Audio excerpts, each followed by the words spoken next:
أعوذ بالله من الشيطان الرجيم. بسم الله الرحمن الرحيم.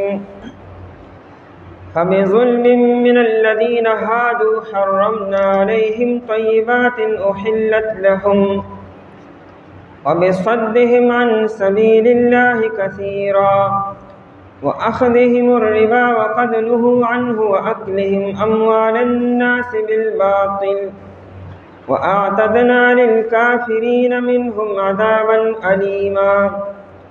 فبظلم فسبب دوی ظلم من الذين هادوا دها کسانو چې يهوديان دي حرمنا عليهم حرام کړو مونږه پدی باندې طیبات پاکیزه سيزونه احلت لهم چې حلال کړی شو د دې لپاره وبصدهم او په سبب د من کولو د دې خلق لرا عن سبیل الله د لارې د الله تعالی نه کثیرا په ډېر من کولو سره واخذهم الربا او په سبب د اغستلو د دې سود لرا وقد نهوا عنه حال دا دی چې یقینا دی من کړی شو د دینا واکلهم او په سبب د خړلو د دی اموال الناس مالنا د خلقو بالباطل پناحق سرا واعتدنا للکافرین او تیار کړی مونږه د پارا د کافرانو منهم د دینا عذابا الیما عذاب دردناک. په دې دو آیتونو کې د یهودو 15 ناکاره خصلتونه بیانې او د هغې په دنیا کې او په آخرت کې سزا بیانې. یو خبره دی د نبی علیه الصلاۃ والسلام نه مخکې وه او دا څلور خبرې د نبی علیه الصلاۃ والسلام په زمانه کې. لومړنۍ خبره دا وه چې دی ډېر لوی ظلم وکړو، زیاتې یې وکړو، په الله باندې درو جوړ کړو، په پیغمبرانو یې درو جوړ کړو او ناشکري وکړه. نو د هغې د وجې نه الله تعالی په دې باندې ډېر پاک او حلال څیزونه حرام کړو. حالانکه دا پاک او حلال څیزونه په مخکنو قومونو باندې پیغمبرانو باندې حلال وو، خو د دې د شرارتونو د وجې نه، د ظلم و زیاتي د وجې نه او د تکذیب او د انکار د وجې نه الله تعالی په دې باندې حرام کړو. روح المانی او روح البیان دواړو لیکلي دي چې کله به هم دی او شرارت کو او تکذیب به کو، مذاق او استهزاء به کوله، الله په دې باندې یو پاک څیز حرامو به. د هغې دنیا کې دا سزا شوه چې الله تعالی به پابندۍ ولګولي. انسان فطري طور باندې الله تعالی آزاد پیدا کړی دی، دا پابندۍ په ده باندې چې راځي دا د ناکاره عملونو د وجې نه. نو په یهودو الله تعالی سختۍ ولګولې. او څلور خبرې دي د نبی علیه السلام په زمانه کې. یو خبره دا وه چې دی به خلک د نبی علیه السلام د اتباع نه منې کولو، چې په نبی علیه السلام باندې ایمان مه راوړئ، اسلام مه قبلوئ، نو خلک به یې منې کول. حالانکه دا سمجدار و پویه و چې نبی علیه السلام حق نبی دی. د خپلو زامنو نه زیات پیغمبر علیه السلام پیژنده چې حق پیغمبر دی، او د هغې باوجود د نبی علیه السلام نه به خلک منې کولو. دویم دا چې دا سودخواره دي. د نبی علیه السلام په زمانه کې به د خلکو نه سود اغستو. سود د یو غریب او د مجبورۍ نه غلطه فایده اغستل دي. یو سړی چې د چا نه قرض پیسې غواړي نو هسې خو نه غواړي، او یو مجبوره انسان یې د چا نه قرض غواړي. اوس هغه مجبوره دی، هغه سره نشته او ستا نه قرض غواړي، او ته د هغه د مجبورۍ نه غلطه فایده اخلي او قرض پیسې هسې نه ورکوې هغه له احساننو او د ثواب دپاره. هغه ته چې ماله به واپس د دې نه سیوا راکوي، نه به غریب تاله دا قرض د کم ځای نه درکړي، ته له الټا باندې سود هم لږ دی. نو دی به د خلکو نه سودونه اخیستو په قرض پیسو باندې. او دریم دا چې دی د خلکو مالونه په ناحق او په ناروا سره رشوتونه به اخیستلو، د خلکو مال به د ځان دپاره حلال ګڼو. دی به وی زمونږ اهل علم دپاره د جاهلانو د اعمال په هره طریقې سره حلال دی چې موږ وخوړو. او څلورمه خبره دا چې د نبی علیہ الصلوۃ والسلام نه انکار وکړو، د اسلام ندی په خپل انکار وکړو، خلک یې منې کول، په خپل نه منو. دا څلور خبرې د نبی علیہ السلام په زمانه کې وي. نو قرآن یې دی لمونږ آخرت کې سزا عذاب علیم تیار کړی دی. هغه د خپلو پیغمبرانو په زمانه کې به چې ناشکری کول او تکذیب او انکار به کو، دای سزا دنیا کې وا چې الله به پاک او حلال سيزونه حرام کړو، پابندۍ په لګولي. او د نبی علیہ السلام د زمانه چې کوم شرارتونو دای سزا ول الله تعالی په آخرت کې تیار کړی دا چا دردناک عذاب دی.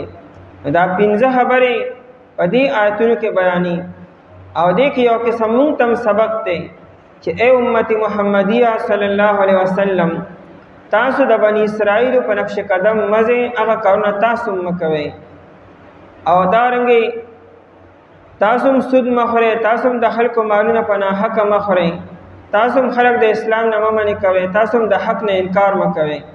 کني هغه عمل بتاو سره مو شي چې کومای سر شوی دی. فبظلم من الذين هادوا، پس لوی ظلم، بے ظلمین کې دا تنوین د تعظیم د پر دی، یعنی یو ډیر لوی ظلم. اصل کې یعقوب علیہ السلام چې دی بیمارو، دته د عرق النساء بیماری و. عرق النساء چې عوامو ته عرق النساء وی، دا لفظ نساء او دا نساء نه، عرق النساء نه، عرق النساء د نون زبر دی. عرق النساء بیماری و، دا په دې خپه کې رګي او د پنج نواله بره تر نومه پورې تر دغه ځای پورې دارک چې نو خوږیږي، نو په دې ټول خپه کې درد دی. او د دې لپاره اطباوی حکیمان او ډاکټران دا وی چې د دې لپاره د اوخ وها او د اوخ پیدا مضر دي، چې دا انسان د اوخ وها خوري او یا د اوخ پیس کی، نو دا مرض سیوا کیږي او درد سیوا کیږي. د دې لپاره بهترین علاج د ګډې لم دی. د ګډې دا لم چې دا حدیثو کې دې ذکر دی، دا ولا ویلې کې او دا به درې ټیمه ولا ورکي، په دې سر د خوراک کې یا د اسکی په دې کې ځان سالن تیاری دار دی علاج دی د ګډې دا لم. خیر بهر حال یعقوب علیہ السلام چونکه دا بیماری و او دې لپاره دا دوه خوراکونه مضر وو، یعقوب علیہ السلام بیا د وغه او د اوخ دا په پرې خودو پرهیز شروع کو. نو پرهیز مطلب دا نه چې دا حرام دي یا غني شریعت دا ممنوع کړی دي. پرهیز مونږم کولی شو، زمونږ د پرم دا حکم دی چې پرهیز کوي، چې کم سي د انسان لپاره نقصان دی نو مخوره، او دا وایي چې مرګ پدې کې نه دی. یعقوب علیہ السلام به طور علاج او به طور پرهیز دا دوه سيزونه پرې خودو، یعنی پکور کې ودو وه نه پخېدا او د اوخ په بنه استعمالېدو. نو زامنو یې د یعقوب علیہ السلام د وجه نه ای په خپلم پرې خودو چې ودا ونه په کور کې، ځکه چې مونږه پوښ کو اویني دا به تړکیږي، د مریض اشتها کیږي ایته، او دا د انسان فطرت دی. الانسان حریص فيما منع، انسان چې تر کمی خبرې نه مني کې نه ته بیا ډیر کیږي. دا مریض چره در پاره چې کم سيزونه نه خو معلوم دا راکې، انا کې نور سيزونه لګ دي، هغه نور په خله خنه لګي او هغه مضر سي دي په خله باندې خلګي، دا د انسان فطرت دی.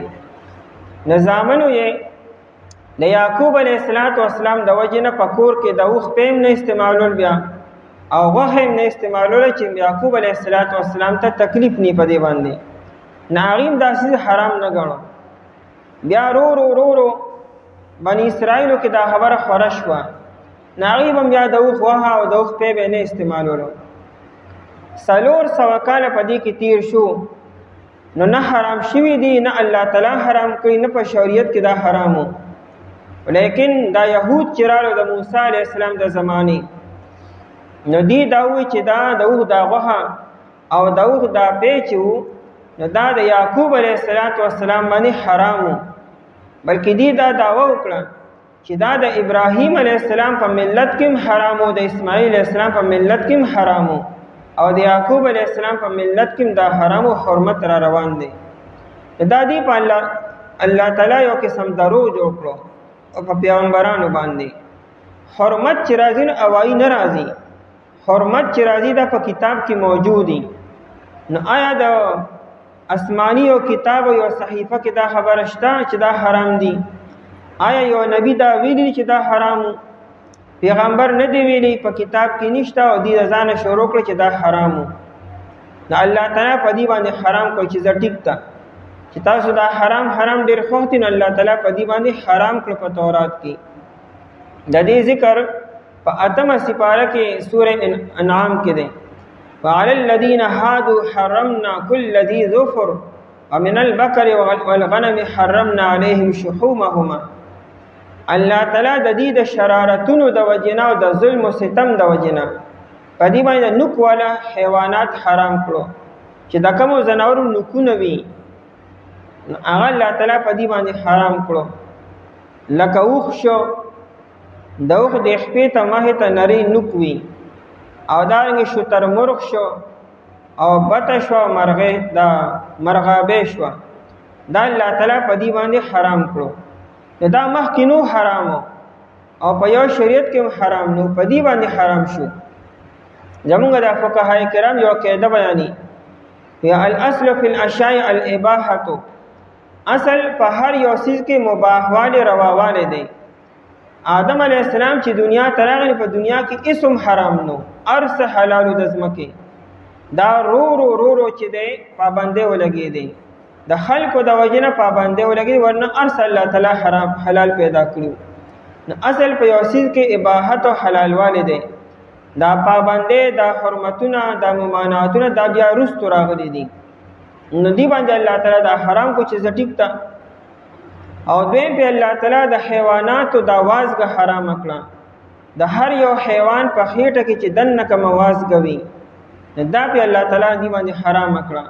حالانکه د وازګه ډیره مفیده وي، دا خو د انسان لپاره بهترین سالن دی، لیکن په دې باندې حرام کړه د دې د شرارتونو د وجنه. قران کریم التوی وذالک جزیناهم ببغیهم، ودا دې موږ سزا ورکړه چې تاسو ولې داسې کوئ. الله تعالی په دا پاک او خپل حلال سيزونه په دې باندې حرام کړو، او دا بل څه وجه نه وه، یعنی په دې اشیاو کې ذاتی طور باندې څه حرمت نشته. د اوښ په غوښه کې، د اوښ په پیو کې په دې کې څه حرمت نشته. صحابه داسې ښکلې استعمالوله، او د اوښ غوښه ډېره مزېداره ده، او زمونږ علاقو کې نه استعمالیږي. د هغې وجه دا ده چې زمونږ بدنونه برداشت کولی نه شي. زمونږ بدنونه کمزوري دي، زمونږ آب و هوا داسې ده چې مونږ د اوښ غوښه نشو برداشت کولی. پای کې چکناهټ او دسومت ډېر زیات دی. د اوښ غوښه تش غوړي وي، هغه مونږ معدې نشي برداشت کولی. او د اوښ پی چې دا بهترین پی دی. عام پی سړی کچه نشي څکلی، د بیزې، د غوا، د میخې، د دې پی عام انسان کچه نشي څکلی. او د اوښ په پیو کې الله تعالی دا تاثیر ښودلی چې دا کچس کنه پړه به ښه ورځي. عربو به دا پخول نه، بس په لار باندې به د اوښې نه پیول وشلو، او چونکې ګرم به و پای کې به لږې ونتې اوبه واچولې. بل پکې الله تعالی قدرتي مالګه یې ښودې را، نو هغه چې څکې نو مالګه پکې ما چې وسکه پړه به دې ښه ورځي. د اوښ دا پی چې دي، او بل دا نري دي، ډېر ټینګ نه دي، نو پړه باندې بوج نه پیدا کی. الله تعالی په دې کې ناشنا صفات خودري په وخه کې. نو الله تعالی په دې باندې حرام کړو د دې د شرارتونو د وجې نه. نو فرمایي فبظلم من الذين هادوا، پس په سبب د لوی ظلم. دا لوی ظلم معنا چې موږ کو د ظلمین کې د لاندې دوزیر تنوین چې دی، نو دا د تعظیم د پر دی، دا عام ظلم نو، دا دې ډېر لوی ظلم کړو. دا ډېر لوی ظلم یې ځکه وایي چې ردینه مخکیم قومونو ظلمونه کړي دي، او ردی په شانتي نه دي کړي. دی ډېر لوی ظلم کړی نو الله په ډېر غټې پابندۍ ولګېدې. نبی علیه الصلاۃ والسلام فرمایي چې هغه سړی ډېر زیات ناکاره دی چې د هغه د وجې نه الله تعالی یو حلال چیز حرام کړي. دا انسان د خپل قوم دپاره ډېر ناکاره انسان شو. او دا الله تعالی کله کې چې کله پیغمبر موجودي او یو سړی هسې وچ په مچا سوالات کوي، د یو څیز ضرورت نشته، علمي تحقیق هم نه کوي، او هسې لګیایي چې دا حلال دی او که دا حرام دی، دا حلال دی او که دا حرام دی. نو دا وچ په مچه سوال کولو د دې وجې نه بیا الله تعالی پابندۍ ولګي. لکه نبی علیه الصلاۃ والسلام د دریو خبرو نه منع کړی ده. یو پای کې کیل او کالو اسی خبره کولو اسی جی چاوي اسی جی دې څه مطلب دی د نبی علیہ السلام منع کړی ده دا کیل او کال نه. انسان له سوال د ضرورت پکار دی چې تا ته یو مسله را پیښ شوه یا د یو مسلې تحقیق تکې نو ټیک ته سوال وکړه او بې مطلبه تپوسونه کولو بې مطلبه او بې ټیمه دې نه شریعت منع کړی کیل او کال نه. نبی علیہ السلام فرمایي چې ناکاره انسان هغه څوک دی چې دغه د بېجا سوالاتو له وجې نه پابندۍ ولګېدي یو څیز حلال و لیکن حرام شو دا انسان د خپل قوم په حق کې ډېر ناکاره دی. د حج موقع نبی علیہ السلام په حج کې د سراقه ابن مالک المدلجي رضی الله عنه نبی علیہ السلام تپوس وکړو چې دا حج هم باندې فرض دی نو دا صرف انعامنا هذا په دې کال باندې فرض نه یو پیرا او کنه دا هر کال فرض دی. یعنی دا حج د زکات په شان دی د روزې په شان هر یو کال به فرض هر روزان هر کال او کنه صرف یو پیرا. نبی علیہ السلام خاموش شو. هغه بیا تاسو کو چې جی دا حج هر کال فرض دی. نبی علیہ السلام بیا خاموش شو. هغه په دریم ځل باندې سوال وکړو. نو نبی علیہ السلام یې کچرزم او نو بیا به کولی شي هر کال یو سړی حج لتلی شي سونه بګرانی بهشکه یو سړی الله تعالی مال او دولت ورکړي دي لیکن دومره ډېرې پیسې هر کال لګول د انسان په وس کې دي. ولې تپوس کوي بیا چې زه خاموشم بیا غلی شي تاسو اوس کماوي چې او فرض دی بیا به فرض و ځکه پیغمبر په خپل باندې چې کوم خبره شي بیا خو د الله تر طرف نه او بیا به تاسو پورا کولی نشئ. نو مطلب د دې سوال جواب داو چې بیجا سوالات مکوي بے مطلب سوالات مکوي او دا چې یو پیغمبر موجود او چې کله کوم یو سوال بار بار وکړي پابندي ولګي بیا فبظلم پس په سبب د لوی ظلم من الذين دا کسانو هادو چې يهوديان دي. هادو اصل لفظي معنی واپسی کولو هاد يهود معنی واپس کېدلو دي ته د يهود ډېر وجنوي یو وجه دام د چې دی توبه وباسلې وا د سخی د بندګۍ نه چې کله دی توبه وباسله دي ته هادو يهود وایي. نور معنی مشته چې دا د یعقوب علیه السلام یو ځو یهودا او دا په نوم باندې دا په اولاد باندې ټول په يهود باندې مشهور شو. هادو چې يهوديان دي. نو حرمنا علیهم حرام کړی مونږه په دې باندې. حرام اصل کې ممانعت توي منع کول توي دی حرام ته حرام وري وي دا منري چې دین مخکې ونځي. حرام اصل کې هغه کنټتار توي هغه شپول توي هغه حدود توي او یا دیوال توي. دې دیوالو د کنټتارو د شپول مطلب داري چې دا حد ته ختم شو مخکې ونځي. نو حرام تم حرام زکوي چې ردین به اخوا نځي. نو حرمنا علیهم حرام کړو مونږه په دی باندې طیبات پاکیزه سيزونه. طیبات جمع طیب او طیبتون پاکیزه عمده سیز ته ویل کیږي حلال سيزونه ته. احلت لهم چې حلال کړی شو دي د پاره د مخکې نه حلالو په دغه وخت کې حلالو خو د دې د وجه الله تعالی په دې باندې حرام کړو. کدی کې یو سړی اشکال وکي چې په امت محمدیه صلی الله علیه وسلم کې هم ډیر سيزونه حرام دي دای خوراک زموږ د لپاره جایز نه دی. لکه نبی علیہ السلام فرمای کل ذی ناب من السباع وکل ذی مخلب من الطير. په دې مارغانو کې قانون دا دی چې کومه مرغه په بل مرغه باندې حمله کوي په پنجه باندې او په مهوکه باندې بل مرغه ماتی او زخمی کی نو دا مرغه حرام ده. لکه باز شو لکه ټپس شو دا دغه چې په بل مرغه باندې حمله کوي او په پنجه باندې او په مهوکه باندې بل حیوان زخمی کی بل مرغه دا حرام شو. او په دې زناورو کې کل زیناب من السباع هر هغه حیوان چې داغه د نری غاښونه بار راوتی وي دی وختي سره سلور غاښونه وي دا زمونږه می داغي می دای دا بار راوتی وي دا لکه زمری شو لکه چیتا شو لکه پیشو شو یا سپی شو دی په دغه سلور غاښونو باندې بل حیوان ماتی ا زخمی کی اور انسی دا حرام دي. او دا سونه نبی علیہ السلام حرام کړی دي په دې شریعت کې حرام دي. نو په موږ اولم دا د وجنه حرام شي نه مونږ باندې چې الله تعالی کوم سيزونه حرام کړی دا د موږ لپاره نقصان دي اصل کې په دغه حیواناتو کې د بل حیوان د وینې څکلو او د ماتولو معنا پرته ماده ده. لکه زمری شو، د زمری کار ده چې په بل حیوان باندې حمله وکړي، دا د عادت دی. نو که چېرې انسان دا غوښه وخوري او بار بار یې وخوري، نو دا عادتونه به انسان کې راشي، بیا به انسان په انسان باندې بیا به حمله کوي، دغه په جان باندې دغه وینه به دې بیا څکي. لکه زمری چېرې د مقصد د بل حیوان وینه څکل دي، بیا به انسان هم داسې کوي. بیا یا چې کوم دا مرغۍ حرام نه هم دا چل کوي. بعضې حیوانات داسې دي چې هغې کې بزدلي ډېره پرته ده، لکه خنزیر شو. خنزیر کې بنیادی دی دیوس دی، بزدلی ده پکې.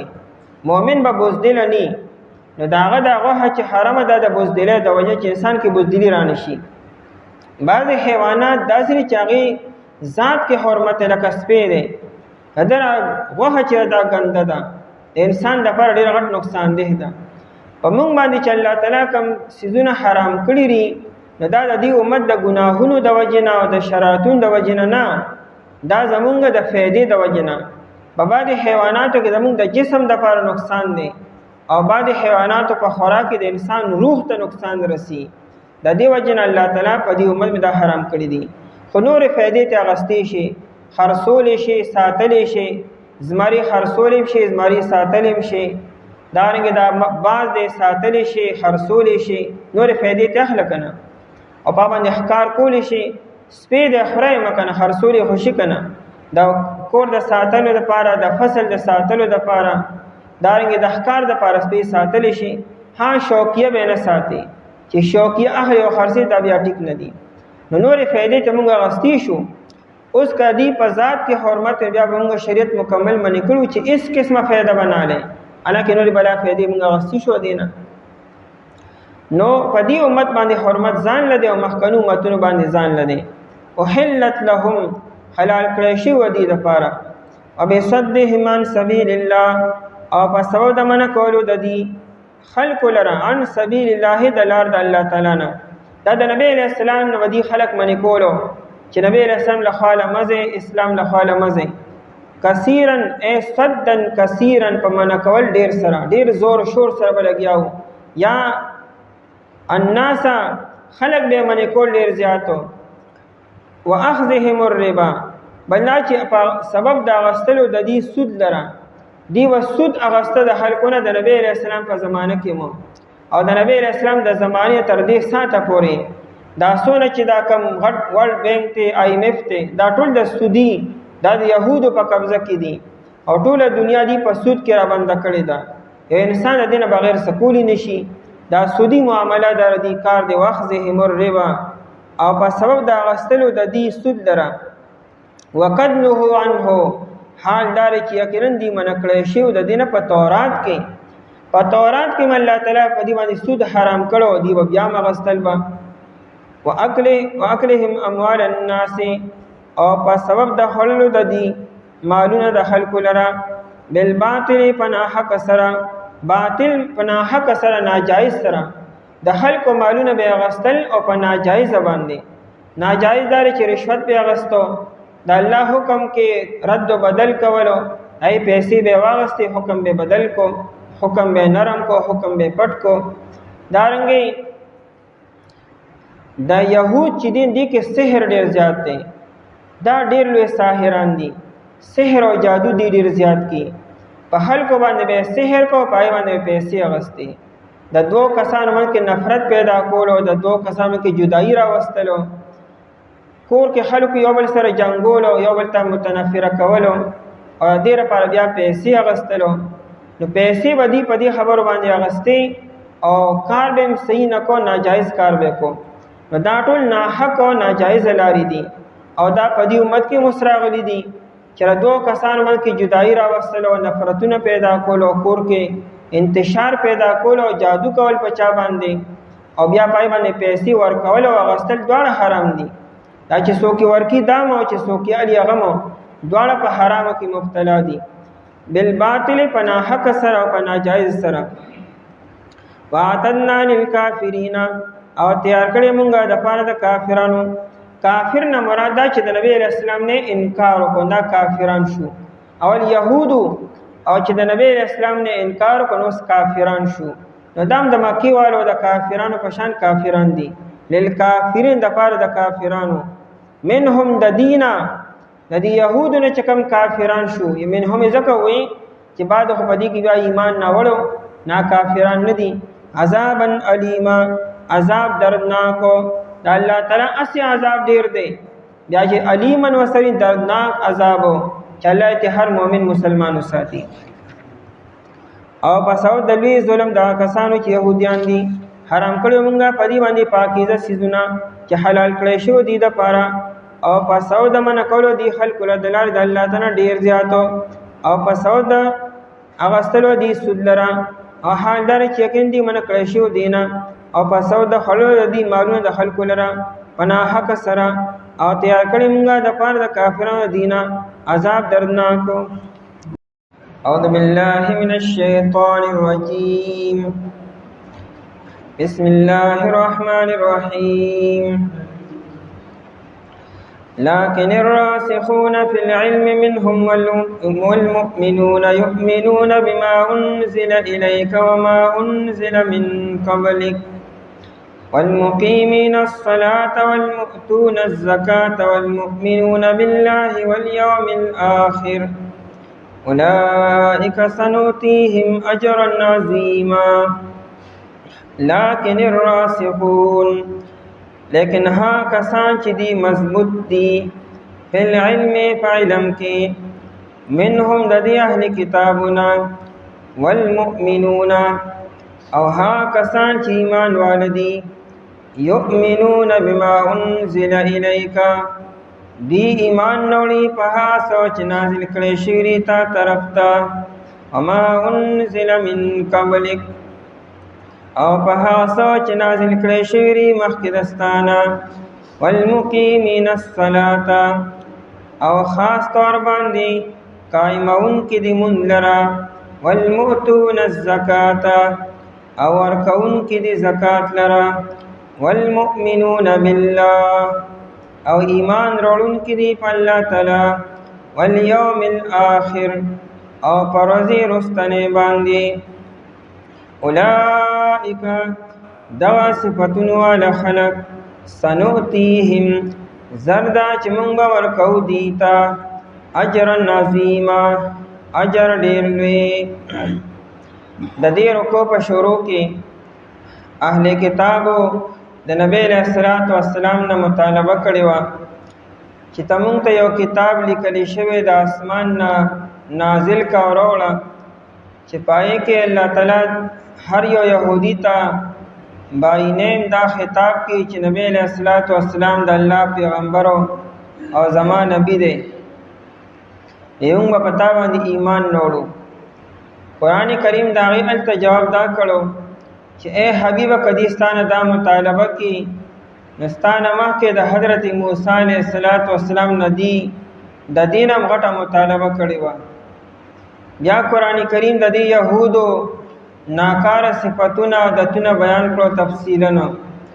اوس په دې آیت مبارکه کې استثناء کی چې ټول يهود داسې نه دي، په دې يهودو کې څه خلک داسې مشتا چې د نبی علیہ الصلوۃ والسلام نه د کتاب مطالبه کړی دا، نه د معجزې مطالبه کړی دا، او نه دا ویلي چې موږ د اسمان یو کتاب لیکل شوی راوړه. هغه خو چې نبی علیہ الصلوۃ والسلام ولیدو، هغه پوه شو چې نبی علیہ السلام حق نبی دی او په نبی علیہ السلام باندې ایمان نوړو.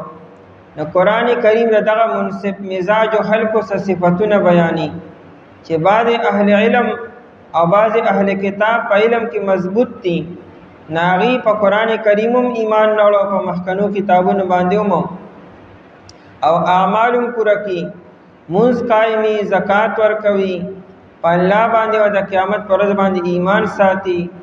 قرآن کریم وعده کی چې موږ بدی ته کامل اجر ورکو، چونکه دا کامل مؤمنان دي، په کامل ایمان باندې کامل اجر دی، نہ اللہ بدی تا کمال اجر ورکی. بخاری شریف کی روایت تے نبی علیہ السلام فرمائی چې دریو کسانو تب اللہ تعالی دو اجر ورکی، یو پائے کہ اہل کتابو نے یو سڑے دے، که یهودی دی او که نصرانی دی چې آمن بنبیه هغه په خپل پیغمبر ایمانو او بیا د عین بعد په نبی علیہ الصلوۃ والسلام ایمان نوړو نو دی یهودی ته او دی نصرانی ته الله تعالی دو اجر ورکیه د اجر د عام انسان نه سیوا دی ځکه دو ایمان راوړي دي یو په خپل پیغمبر باندې او بیا په نبی علیہ الصلوۃ والسلام باندې دیم هغه غلام دی چې هغه خپل مولا او خپل مالکم خوشاله او راضی کو ان د خپل مالک صحیح خدمت کو تابعداري وکړه هغه سره بددیانتی او خیانت نکو او دیم د الله تعالی حکم ادا کو بعد غلامان صرف د خپل مالک د خوشاله د پر لګیای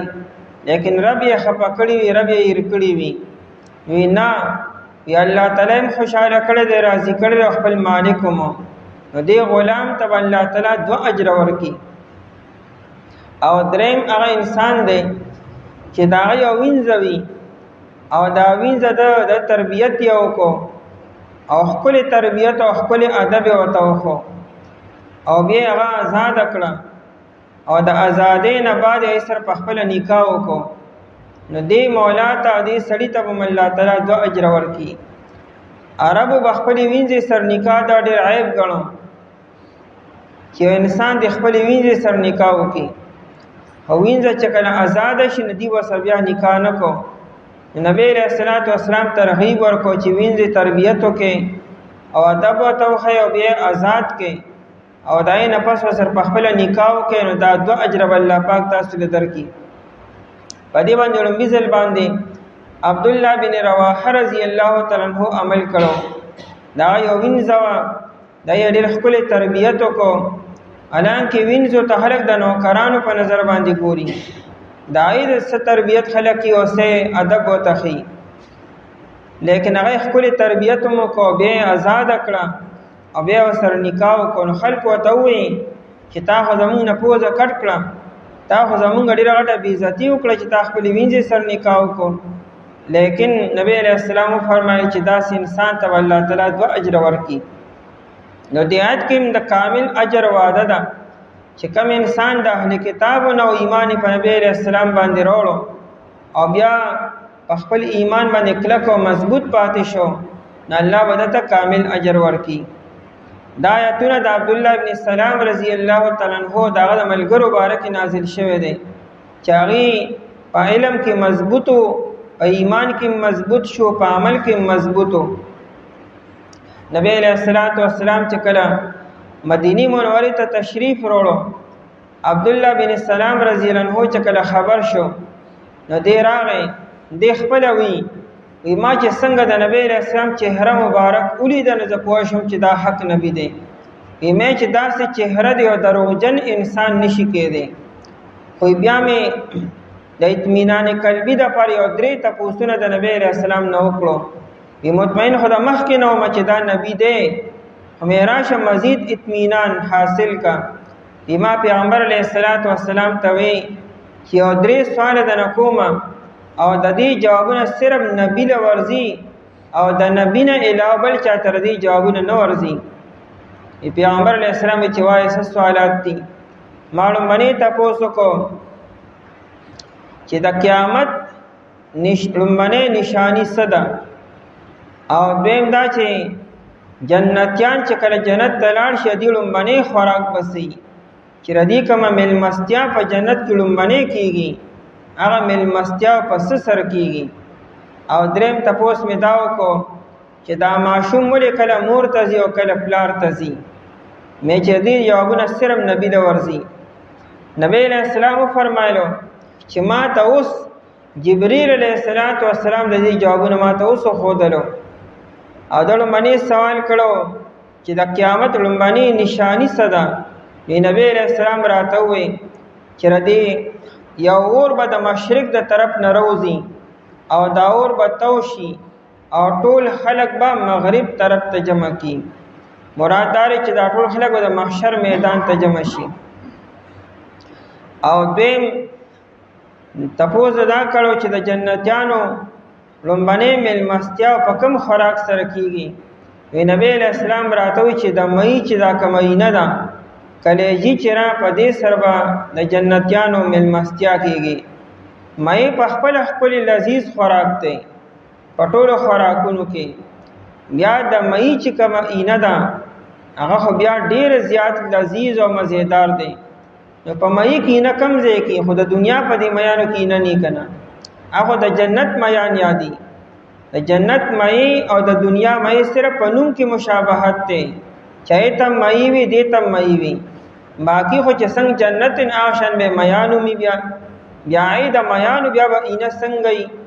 هغه بس الله تعالی ته دې علم دې مونږ تر دې سپتره وي. د جنتیانو لومبنې میل مستیا دا به د مئی پاغه اینی سره کیږي. او د دریم سوالو کو چې دا معشوم ولې کله مور تزي او کله پلار تزي په شکل کې. نبی علیہ السلام فرمایلو چې کومه ماده منویه غالب شي، کچره د نارینه ماده غالب شوه بیا دا معشوم پلار تزي، او کله مور ماده چې غالب شوه نو معشوم چې نو مور تزي. دی خو مخکې نه مطمئنو عبد الله ابن السلام رضی الله عنه سوالاتم بالکل ټیک ټیک جوابونه رالو او د ایمان نوړم. د ایمان درونو لاسو خبر شوی نو چې ما ایمان نه وړلې، او دې په خپل خلکو کې هو نامي ګرامي شخصیت او لوی عالم او هم معتبرو. د نبی علیہ السلام ته وی چې دا يهود چې دا قوم بهتن دا ډیر ناشنا قوم دی، زره پر دین شاته کېږم يهود به اوس راشي. نو د دین زما بارک لومبي تاسو کو چې عبد الله ابن السلام په تاسو کې څنګه انسان دی چې دی به زما بارک سوای. يهود رالو نبی علیہ السلام د دین تاسو کو چې په تاسو کې عبد الله ابن السلام څنګه انسان دی. دیوی خیرنا وابن خیرنا، په موږ کې ډیر بهترین انسان دی، غوره انسان دی. او پلارم چې کوم نو ډیر له غوره انسانو یعنی په پلار نکنه خې انسان دی او بهتر دی. نبی علیہ السلام ته کچره هغه ایمان نوړي نو څنګه وي دیو دی خدای دې نه کی چې هغه ایمان نوړي او هم لا ایمان وروړي. دې کې عبد الله ابن السلام رضی الله عنه مخامخ شو او د دې مخ کې کلمه د شهادت وي. دی يهود فورن وي شرنا وابن شرنا. عبد الله ابن السلام په موږ کې ډیر ناکار انسان دی او د پلارم چې ډیر ناکار انسانو. عبد الله ابن السلام رضی الله عنه نبی له سم ته امارت نه وي چې دی بس دا يهود ډیر ناشنا قوم دی. لږ سات مخ کې چې زما د ایمان و ته پته نه و نیزه پټولو کې بهتر شخصیت ومه، خو چې دی ته دوا د ایمان پته ولګېدا نو یکدم بدل شو. دا جبه هر طرف ته اوړي، دی جبه څنګه اوړي دی دا په موږ کې ډېر بدترین او ناکار انسان دی. د آیت مبارکه کې د یهودو په نصاراو کې چې کوم ایمان والا خلق دی دای تعریف بیانی چې دا ډېر ښه خلق دی، په علم کې مضبوط دي. لکن الراسخون، لیکن ها کسان چې مضبوط دي، چې کوم خلق په علم کې مضبوط دي د اهل کتابونه، هغه د نبی رسول الله والسلام نه د معجزاتو او د کتابونو مطالبه نه کړي. الراسخون فی العلم، هغه خلق چې مضبوط دي په علم کې. راسخون کې تشبیه ده لکه هغه ونه چې د هغې جرړې په ځمکه کې ننوتې وي او ډېر ښکته تللې وي، دا ونه مضبوطه وي. که هر څومره طوفانونه او سیلابونه او هواګانې راشي نو دا ونه د خپل ځای نه نه وړي. او کومه ونه چې د هغې جرړې سرسري وي هغه په معمولي اوبو سره او په معمولي باران سره او په معمولي هوا سره بل طرف ته وړي. نو کم خلق چې په علم کې مضبوط دی او علم د دې زړه ته کوز شوی دی نو دی کې شک او شبهه بیا نه راځي. دی زړونو ته شک او شبهه او د ایمان باره کې او د پیغمبر باره کې اس قسم مخالف خبر نه کوزیږي. دا امام راغب رحمت الله علیه چې د کتاب د مفردات القرآن نه هغه وی رسوخ په علم ستوي، دا علم چې راسخ شي او مضبوط شي پړه کې د دې مطلب څه دی؟ هغه وی عربي رسخل غدیرو، یو ځای کې ډنډ دی او یا خړ دی او پای کې اوبه ولاړې دي او په دې انور سره رو اوبه وچیږي دا اوبه کم خازي دا د ځمکه کې لاندې نه نوځي نو تر دې چې لاندې صرف هغه وچه خټه پاتې شي دا اوبه په دې خاوره کې او په دې خټه کې ننوتې دغه وخت کې عربي رسخل غدیرو نو مطلب څه دی چې د دې خړ او د دې حوض دا اوبه ارزې ته لاندې ورسېدې دغه رنګې دا علم د انسانو چې صرف د ژبې علم نی دا علم د انسان ډیر شي او دا اړه تکوس شي او د زړه هر ځای ته دا علم ورسیږي دغه وخت کې ویل کېږي راسخ په علم دا موږ صرف د ژبې علم دی لا ژبې علم هم پوره نشته ته خبرې دي او دا علم د انسان چې دا نور وي او دا د زړه تکوس شي نو علم منور شي بیا او الله تعالی ولا کولو کې دا صفت د صحابه علم ډیر گہرا ډیر مضبوط او ډیر وسیع و عبد الله ابن مسعود رضی الله عنه د نبی علیہ السلام د صحابه او صاحب بیانې چې د نبی علیہ السلام صحابه څنګه وو هغه وی کيو سړی په دین باندې تلل واړي او یو لار اختیارول واړي نو دې د نبی علیہ السلام د صحابه لار اختیار کی دای په نقش قدم دی روان شي لکه دا صحابه ټول د اسمان ستوري دي ار یو ستوري پسې چې روان شي رڼا به ته ملاویږي گمراه کېږي بنا ناغوی د نبی علیہ السلام صحابه چری وی ابرهم قلوبا واعمقهم علما واقلهم تکلفا وی د نبی علیہ السلام په صحابو کې درې صفاتونه بنیادی یو دا چې زړونه پاکو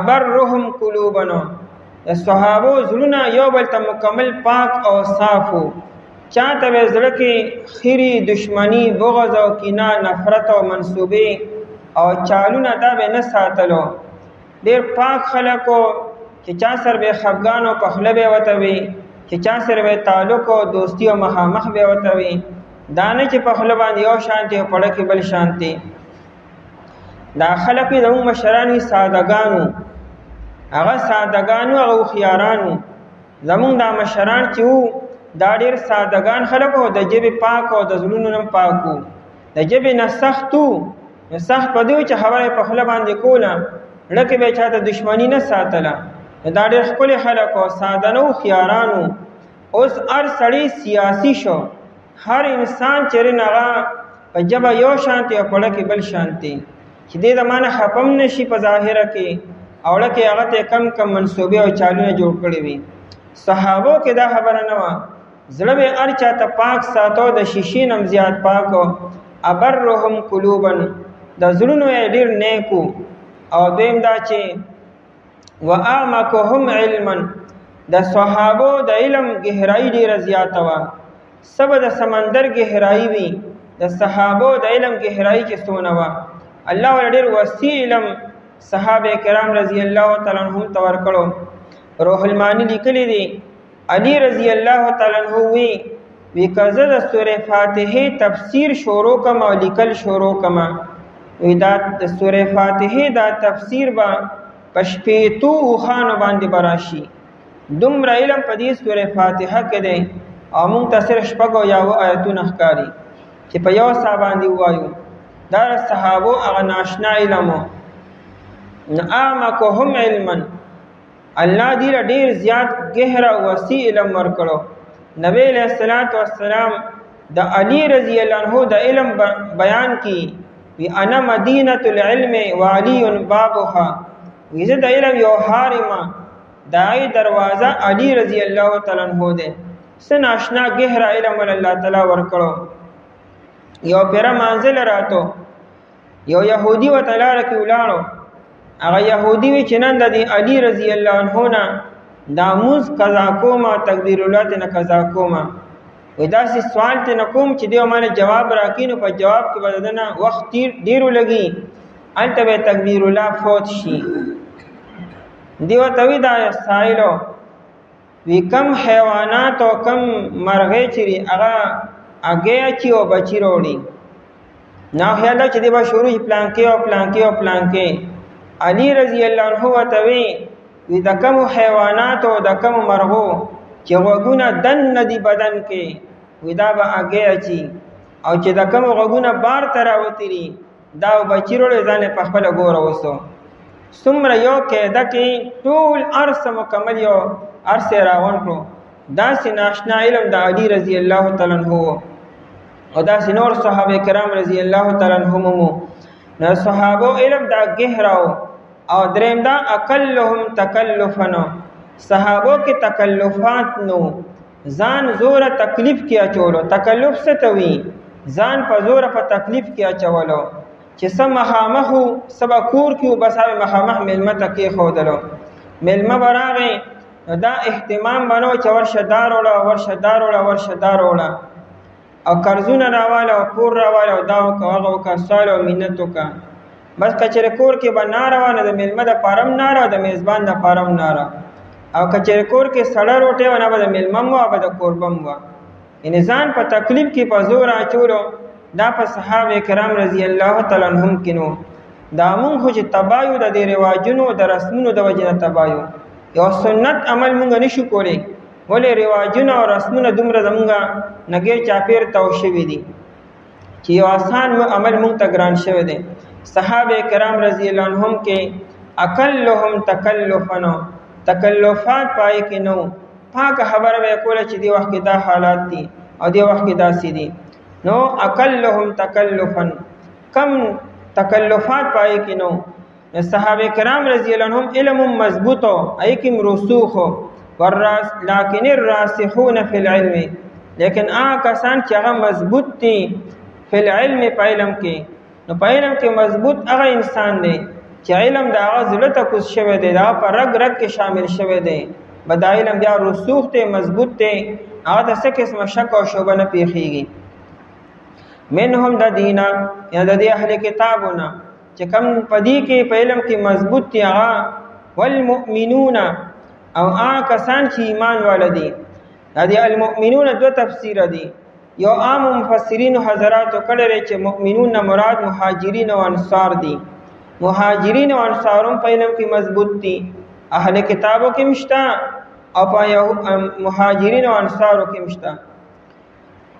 او یو امام ابن عاشور رحمت الله علیه هغه د المؤمنون نه مراد عام مؤمنان دي. وی اهل کتابو کې دوه قسمه خلق دي، یو عام مؤمنان دي، یو هغه مؤمنان دي چې په علم کې مضبوط دي. لکه څنګه چې په دې امت کې داسې شته څه په علم کې کمال حاصل کړي او څه عام خلق دي. ودارنګه په یهودو کې هم داسې شته. او بیا مثال ورکړی دی لکه د نبی علیہ السلام یو خادمو یهودیو الکو جوانو د نبی علیہ السلام خدمت وکړو. نبی علیہ السلام خبر شو چې بیمار شوی دی، بخاری کې دا روایت دی. نو نبی علیہ السلام دغه تپوس لاړو، دغه بالکل اخیری وختو.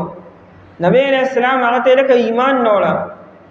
هغه معشوم خپل پلار ته وکتلو، هغه پلار منصف مزاج و. بچی ته بچی وی اطیع ابو القاسم، وی د نبی علیہ السلام خبر او منه تابعداري وکړه. هغه معشوم کلمه وی او وفات شو. نبی علیہ السلام ډیر زیات خوشاله و چې شکر دی چې الله پاک یو معشوم یو انسان د جهنم دور نه بچ کو. او دا معشوم چې دی عام مؤمن دی، یعنی مضبوط علم نه دی. دا مثال ورکړی دی. نو په یهودو کې څه عام خلکو عام مؤمنانو او څه کمال علم والا مضبوط خلکو، والمؤمنون او عام مؤمنانو. نو دا دواړه یؤمنون دی ایمان نوړي بما انزل الیکا، په هغه څه چې نازل کړی شوي تا طرف ته، یعنې قرآن کریم او وحی.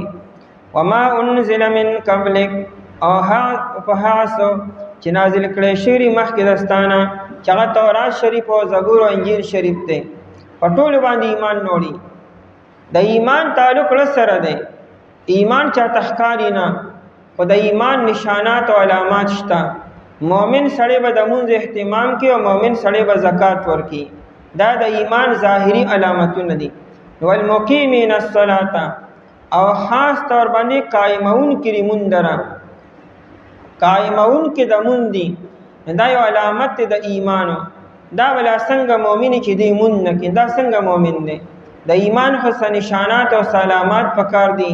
چې دا غیر باندې علامت ده چې د مونږ اهتمام. قرآن کریم داونه چې مونږ ادا کی یا مونږ کی، چې تم قرآن کریم چې د مونږ ذکر کړي نو مقیمینا یقیمونا او اقیم لفظ راوړی دی. اقامت ستوي یو سیز نیغ او درولو توي چې حرکت نکی، نو اقامت لکه دیوال شو لکه ونه شو چې نیغ ولاړ وي او چا خوځي را خوځي نه یو طرف ته مایل ني. انسان خو بے جان نه جاندار دی، خو هغه خوځي را خوځي. بے جان سیز په ځای باندې نیغ ولاړی، جاندار سیز خو هغه حرکت بکی. قرآن کریم تشبیه ورکی مونږ کې داسې اهتمام سره او داسې توجه سره او داسې نیغ ودرېږه گویا کې بے جان لرګي او بے جان دیوالی. دا مونږ به داسې په توجه سره او داسې اهتمام سره وکړي. دا مونږ چې د صحابه کرام رضی الله عنهم واقعات اورو، هغوی به چې مونځ کو مرغۍ به راغلې او په اوږه باندې او په سر باندې به کېناستې. نو دا کله کېږي چې انسان بالکل د یو بې جان ونې او د دیوال په شانتي وي. دا چې انسان مکمل توجه سره وي نو هغه داسې کېږي. نو قرآن کریم والمقیمین الصلاة او قائمون کړي مونږ لره په مونځ کې به قیام هغه غیر چې کله ته مونځ ته فارغې او چې دا نمون نه فارغې نو دغه مونځ خو به تش به زر زر به کوې او چې ته نه تا ځان مکمل مونځ ته فارغ کړې د هر څه نه او ته یې صرف مونځ به اوس کومه نو دغه مونځ بیا اقامت الصلاة به وي. او اقامت الصلاة دا چې زمون تمام شرایط او قوانین او آداب او دې ټول مکمل لحاظ ساتي دا اقامت الصلاة دی. والمقیمین الصلاة دا صلات چې دی دا د صلیه نه دی. صلیه اصل کې دی ته وایي دا زمیندار خلک په دې باندې پوهېږي یو لرګی چې کوږ دی او دی د هغې نه د بیلچې دپاره او یا د کودالې دپاره لاس کې جوړي نو دی دا لرګی په اور کې لاندې کیږي او د هغې د پاسه بره بیا اور بل کی. دا لرګی چې سم ګرم شي نو دی په دې سر دی نیغ کی. دا لرګی چې کوږ دی اسې نشي نیغولی، دا په دې اور کې چې ګرم شي دی نیغ شي. دغه نیغولو ته صلات او صلیه ویل کېږي. دا مونځ به داسې ځان ته خو کوږي، انسان به دا مونځ داسې کېږي لکه څنګه چې لرګي په اور کې ځان نیغ کړی دغه شان به انسان ځان نیغي په مونځ کې. والمقیمین الصلاة او قائمون کړي مونځ لره. والمؤتون الزکاة او ورکون کړي زکات لره چې مال ورسره شته زکات به ورکړي. والمؤمنون بالله والیوم الآخر او ایمان راوړونکي دي په الله تعالی باندې او په ورځ وروستنۍ باندې. په الله تعالی او د قیامت په ورځ باندې ایمان وروستو راوړو او دا نورې خبرې مخکې کړې. دا یې وجه دا ده چې یهودو خو الله تعالی منو، د قیامت ورځ یې منله. یهودو خو چې نه منله نبی علیه السلام یې نه منو، قرآن یې نه منو، پیغمبران یې نه منلو. نو قرآن کریم چې کومې خبرې په هغې کې نه وې د هغې ذکر یې مخکې وکړو چې ګوره دغه خبرې به مخکې راوړئ. الله تاسو منئ او قیامت هم تاسو منئ، خو دا نورې خبرې تاسو لپاره اهم دي هغه ومنئ. هغه یې ځکه مخکې ذکر کړي. عام طور باندې چې انسان کله بیان کی او یو مضمون بیاني چې کومې خبرې اهم وي خلک مخکې بیان کی چې دا اهمیت ظاهر شي. نو آیت کې ځکه د پیغمبرانو د کتابونو ذکر مخکې وکړو چې دا یهودو لومبې دغه خبره ومني. اولئک سنؤتیهم، اولئک دغه صفتونو والا خلکو، سنؤتیهم دا سین دپاره تاکید دی نو معنا به داسې کو یقینا مونږ به ورکو دی ته، یا دا سین دپاره د استقبال دی ان قریب مونږ دی ته ورکو د قیامت پر ورځ باندې اجر عظیمه، اجر ډېر لوی. اجر عظیم او کامل اجر دی. نو کامل اجر په کامل ایمان باندې دی. او دې کې چې کوم عام مؤمنان دي هغې له به الله تعالی صرف اجر ورکړي، کامل او لوی اجر بني. چې کوم اهل کتابو کې ایمان والا دي او مضبوط دي په علم کې هغې لپاره دوګنا اجر دی، کامل اجر دی. او چې کوم عام مؤمنان دي دوی به صرف مغفرت به وشي او جنت به ورته میلاو شي او ډبل اجر او کامل اجر به ني. لیکن ها کسان چې مضبوط دي په علم کې د دینه او ها کسان چې ایمان والا دي دی ایمان نوړي په ها سوچ نازل کړی شوي تا طرف ته او په ها سوچ نازل کړی شوي مخکې دستانه او خاص طور باندې قایمون کړي مونږ لره. اعوذ بالله من الشیطان الرجیم، بسم الله الرحمن الرحیم. إنا أوحينا إليك كما أوحينا إلى نوح والنبيين من بعده وأوحينا إلى إبراهيم وإسماعيل وإسحاق ويعقوب والأسباط وعيسى وأيوب ويونس وهارون وسليمان وآتينا داود زبورا ورسلا قد قصصناهم عليك من قبل ورسلا لم نقصصهم عليك وكلم الله موسى تكليما رسلا مبشرين ومنذرين لئلا يكون للناس على الله حجة بعد الرسل وكان الله عزيزا حكيما إنا أوحينا إليك बेशक मंगा वही कड़िदा ता तरफता कमा औहैना लका संगा च मंगा वही कड़िवा इला नूह अलैहिस्सलाम ता वन नबीना औ पैगंबरान ता मिन बादिही रुस्तो द नूह अलैहिस्सलाम ना व औहैना इला इब्राहीम औ वही कड़िवा मंगा इब्राहीम अलैहिस्सलाम ता व इस्माइल अलैहिस्सलाम ता व इसहाक अलैहिस्सलाम ता व याकूब अलैहिस्सलाम ता वल अस्बाती औलाद ददीता व ईसा अलैहिस्सलाम ता व अय्यूब व यूनुस अय्यूब अलैहिस्सलाम ता यूनुस अलैहिस्सलाम ता व हारून व सुलेमान औ हारून अलैहिस्सलाम और सुलेमान अलैहिस्सलाम ता व आतैना दाऊद ज़बूरा और कड़ो मुंगा दाऊद अलैहिस्सलाम ता ज़बूर शरीफ व रुसुलन और नूर पैगंबरान कद कससनाहुम अलैका यकीनन बयान करे मुंगा ददी ता मिन कब्लो महकिद दीना व रुसुलन और नूर पैगंबरान लम नक़सुसहुम अलैक कि मुंगा बयान न दे करे दहावी ताता वकल्लम अल्लाहु मूसा तकलीमा और खबर करे अल्लाह ताला मूसा अलैहिस्सलाम सरा तकलीमन खबर कवल रसूलन पैगंबरान मुबश्शिरीना ज़ीर वर कौन के व मुनज़िरीना यर वर कौन के लिअल्ला यकून लिन्नास दपारा दी चिनशी दखल को दपारा अल्लाह पल्ला तला बांधे हुज्जतुन सउज़र बादर रुसुली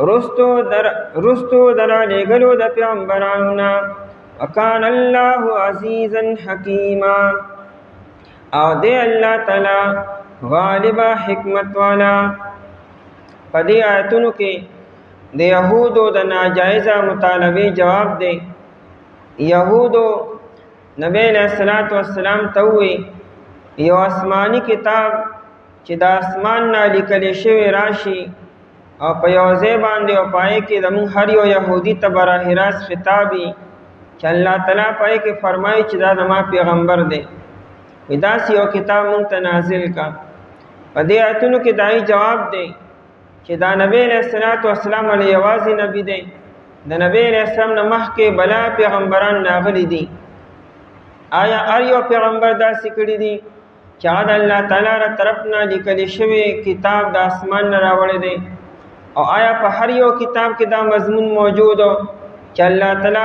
هر انسان ته براه راست خطاب کړي چې دا ما نبی دی ډېر پیغمبران هوتا سمنه ابراهیم علیہ السلام تاسو منه اسحاق علیہ السلام تاسو منه یعقوب علیہ السلام منه او دارنګي دانور پیغمبران تاسو منه نه دغه پیغمبرانو داسې کړیو چې د اسمان نه یو لیکل شوی کتاب راوړو او پای کې دا مضمون موجود او چې الله تعالی هر یو انسان ته براه راست خطاب کړي چې زموږ نبی دی چې هغه پیغمبران تاسو منه نو نبی علیہ الصلوۃ والسلام تاسو ولې نه مانئ د آیاتونو کې د اوسو پیغمبرانو نمونه غستل شوی دي چې د ټولو تمنګ وحی لګلې وعده انبیاء کرام علیهم الصلاۃ والسلام دا شان اے نبی علیہ السلام تم یو پیغمبر او نبی تفسیر قرطبی لیکلی دی ابن عباس رضی الله تعالی عنہ فرمایي چې د يهود یو قوم راغی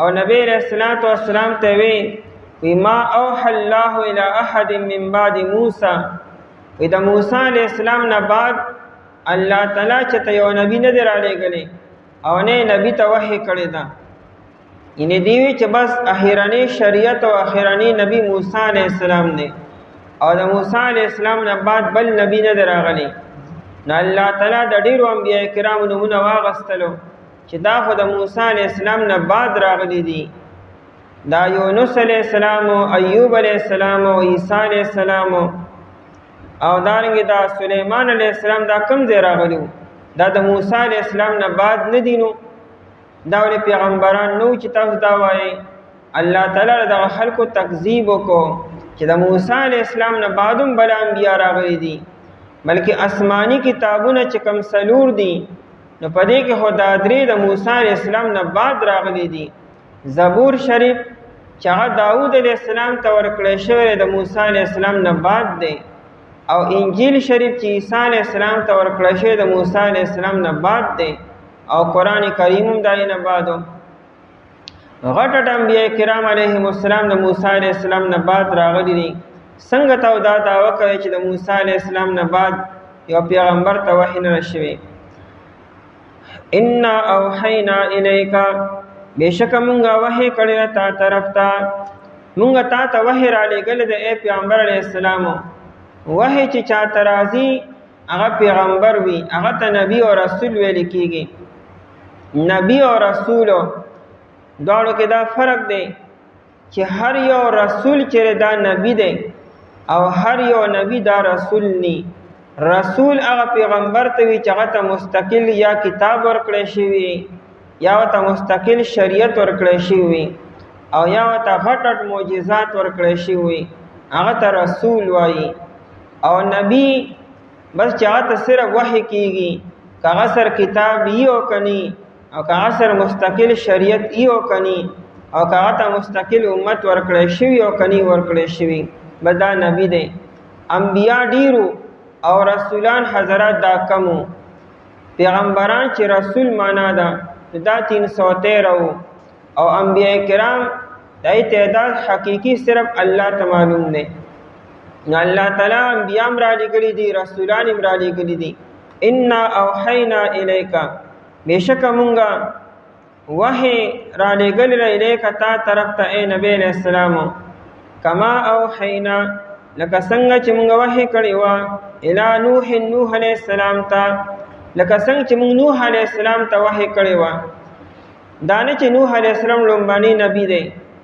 او غنی د نوح علیہ السلام نه مخکې انبیاء کرام غنی نشتا پدې کې ټول اتفاق ته چې لومبني نبی حضرت آدم علیہ السلام دی لومبني انسان لومبني نبی دی او د آدم علیہ السلام نه بعدم انبیاء کرام راغلي دي چې د نوح علیہ السلام او د آدم علیہ السلام په منځ کې دي د آدم علیہ السلام زوی خپل سکا شیس علیہ السلام چې دته هیبت الله وایي نو دا شیس علیہ السلام هم نبی دی او د شیس علیہ السلام نه بعدم ادریس علیہ السلام چې هغه نبی دی امام بخاری رحمت الله علیه په خپل کتاب بخاری شریف کې چې د انبیاء کرامو تذکرہ کړی دا د ادریس علیہ السلام ذکر یې د نوح علیہ السلام نه مخکې کړی دی یعنی هغه رجحان دې طرف ته دی چې ادریس علیہ السلام مخکې تیر شوی دی د نوح علیہ السلام نه نو دا هم انبیاء دي او قران کریم دلته د نوح علیہ السلام نه شروع کړه دا ای وجه دا چې لومبني عذاب چې د کم نبی په امت باندې راغلی دي هغه نوح علیہ السلام دی او لومبني مستقل شریعت دا نوح علیہ السلام ته ورکړی شو د نوح علیہ السلام دراتلو نه مخکې دنیا کې کفر شروع شو شرک شروع شو بت پرستی شروع شو نو الله تعالی ته نوح علیہ السلام راولېږو د آدم علیہ السلام په زمانه کې او دغه په امت کې او دغه په اولاد کې گناهونه وو لیکن شرک او کفر او بت پرستی نه و ټیک ته کبیره گناهونه وړه گناهونه خلکو کې وو لکه یو زیر ولګي د بل زی قتل کو نو قاتل گناه کبیره دی نو دا وو حسد وو چې قابیل حابیل سره حسد وکړو، نو دا خبرې وي دنیا پرستی و، لیکن دا چې بت پرستی او شرک او کفر نو. بل دا چې د آدم علیه السلام د مثال د ټیچر او د استادو هغه تعلیم ورکو، خلکو ته ښودنه او تعارف کو د کائنات او د الله تعالی. د نوح علیه السلام مثال د ممتحن دی چې کم تعلیم آدم علیه السلام امت ته ورکړو، دغه نه بعد د غزوی شیث علیه السلام او یا ادریس علیه السلام د تعلیم او د نصاب او د سلیبس او د کورس نه بعد بیا اگزام امتحانی. نو امتحان د نوح علیه السلام په ذریعه سره د امت واغستی شو. نو چې چا سرکشي وکړه او چا انکار وکړو، تکذیب وکړو، هغه گویا کې فیل شو په امتحان کې، او چې فیل شي نو هغه بیا سزا پکاري، او سزا طوفان په شکل کې په قوم باندې رااله. او چې کم پاس شو او د پاس کېدو قابل او د پاتې کولو قابل چې ډېرې مخکې لړ شي، نو بس هغه یا اتیا کسانو چې نوح علیه السلام سره په کښتۍ کې کېناستلو، هغې ته سکالرشپ میلو شو، هغې پاتې شو، نور مکمل دا ختم دي، هغه یې لرې کړلو. د دغه اتیاو کسانو نه بیا چې د نوح علیه السلام کم درې زامنو پای کې حام، سام او یافس، هغه د دریو نه علاوه ټول په خپل مرګ باندې وفات شو. داینه سلسله د انسانانو نه چلیده، او د دې دریو نه د حام او د سام او د یافس نه تمامي دنیا چې څومره دی وخت کې انسانان دي، نو دا یا د حام اولاد دی، یا د سام او یا د یافس اولاد دی. د دې دریو نه الله تعالی سلسله د انسانانو الله تعالی تر قیامت پورې چلوله. نو د نوح علیه السلام لومبني نبی دی چې د په امت باندې او په قوم باندې عذاب راغلی دی، او صاحب شریعت دی. ځکه د نوح علیه السلام ذکر لومبی وکړو.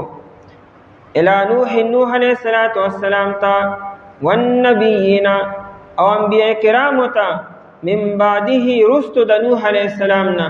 د نوح علیه السلام نه بعد ډېر انبیاء کرام علیهم السلام راغلي دي. واوحینا الی ابراهیم، دا والنبیین من بعده اجمالو، او دا ورپسې اوس تفصیل بیانی. دا نور انبیاء کرام څوک به طور مثال موږ وحی کړی و ابراهیم علیه السلام ته. د نوح علیه السلام نه بعد لوی شان والا نبی چې دی، چې ډېر لوی جلیل القدر نبی دی، هغه حضرت ابراهیم علیه السلام دی. خو د نوح علیه السلام او د ابراهیم علیه السلام په منځ کې انبیاء کرام راغلي دي، لکه هغه هود علیه السلام دی، صالح علیه السلام دی، او شعیب علیه السلام دی. او د الله شان دی د دې درې واړو انبیاء په قومونو باندې عذابونه راغلي دي. د هود علیه السلام په قوم باندې عذاب، او د صالح علیه السلام په قوم باندې عذاب، او دارنګه د شعیب علیه السلام په قوم باندې عذاب راغلی دی. یعنی دې قومونو د نوح علیه السلام د قوم نه هیڅ قسمه عبرت وانه غوښتو چې د هغې ولې تباه شو، ولې نیست و نابود شو، څه وجه وه. په کار دی چې دوی خو سم شوي وي، خو آینده قوم د مخکني قوم نه هیڅ عبرت او هیڅ سبق وانه غوښتو. الله تعالی په عذاب راوستو چې دا د اوسېدو قابل نه دي. نو ورپسې بیا ابراهیم علیه السلام راغی. ابراهیم علیه السلام تم ابو الانبیاء وی. د ابراهیم علیه السلام نه بعد چې بیا څومره انبیاء راغلي دي، هغه ټول د ابراهیم علیه السلام په اولاد کې دي. د ابراهیم علیه السلام نه هټ کر بیا بل نبی د اولاد نه دی راغلی. واوحینا الی ابراهیم، او موږ وحی لېږلی و ابراهیم علیه السلام ته، و اسماعیل او اسماعیل علیه السلام ته، و اسحاق او اسحاق علیه السلام ته. دا دواړه د ابراهیم علیه السلام سکه زامن دي. اسماعیل علیه السلام مشري زوی دی، او اسحاق علیه السلام کشري زوی دی. د دین علاوه نور زامن هم شته، او دا دواړه لوی انبیاء کرام دي. ځکه اسماعیل علیه السلام د ابراهیم علیه السلام د وینځې نه پیدا شوی ام هاجر نه، او اسحاق علیه السلام د ابراهیم علیه السلام د بیبي چې د تره لوري وه ساره رضی الله عنها د هغې نه پیدا شوی دی. او یعقوب او یعقوب علیه السلام ته، یعقوب علیه السلام د اسحاق علیه السلام زوی دی.